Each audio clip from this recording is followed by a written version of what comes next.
haven't yet checked out taylorkitchen.net and seen our doodle project, I encourage you to do so. It's where I take a classic type snickerdoodle recipe, flip it on its head, and make all different kinds of interesting flavors. I've done matcha doodles, espresso doodles, rose doodles, one of my favorites, lavender doodles, and so forth.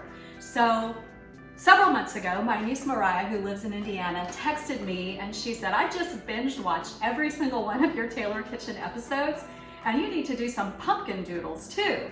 So that is what we're doing now. I put that idea in my back pocket until just now. It's September, it's PSL season, and even though it is 90 degrees in Georgia, I donned some fall attire and we're going to make some pumpkin doodles. And Mariah, these are so good.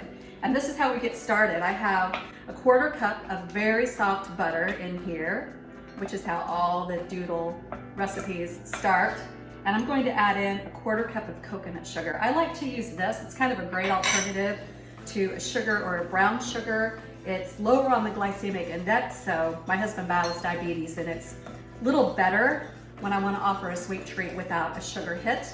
And it has a very caramely, deep note, kind of like brown sugar, so great flavor.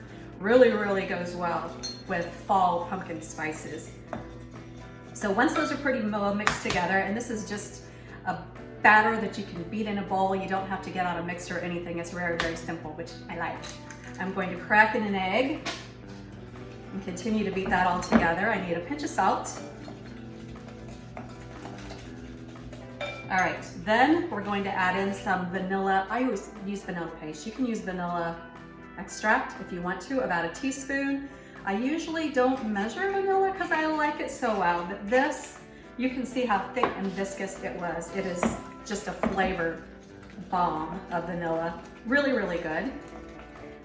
All right, and then we need a 1/4 cup of pumpkin because these are going to be pumpkin spice doodles. So that goes in there. Then I'm gonna need a teaspoon of pumpkin pie spice.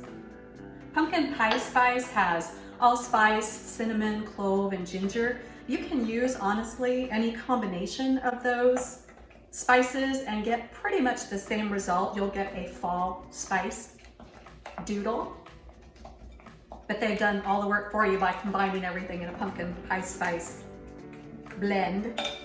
All right, then I need a cup of flour. I like to use a whole wheat pastry flour. And while I'm doing that, I also need to add in a teaspoon of baking soda and a teaspoon of baking powder. Give these a nice rise. All right, I'm gonna mix this all together. And then ideally, it should chill for about 20 to 30 minutes before you start scooping out, and we're gonna roll it in a sugar and pumpkin pie spice mixture before we bake them off. So I'm gonna cover this, let it chill, and we'll be back to scoop them out and bake them. Okay, I actually cheated a little bit, and my dough was in the freezer for about 10 minutes. So it's ready. You're gonna use an ice cream scoop because it gives you nice even sized cookies. And I'm gonna scoop out a little portion and plop it right in my pumpkin pie spice and sugar mixture.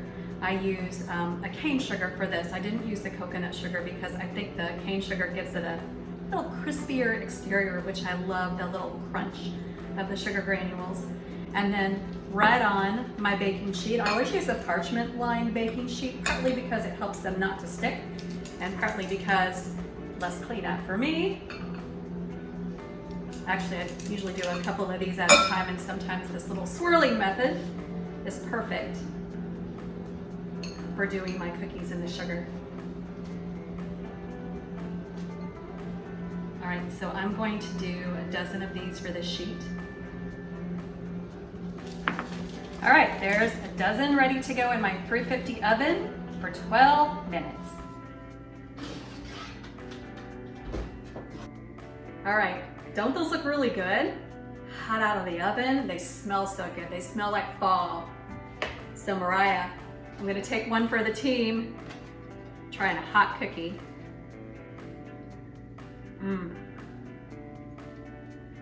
Oh yeah, they're really good. Hey friends, thank you so much for watching Taylor Kitchen. For recipes and the stories behind some of them, go to taylorkitchen.weebly.com. Thanks again.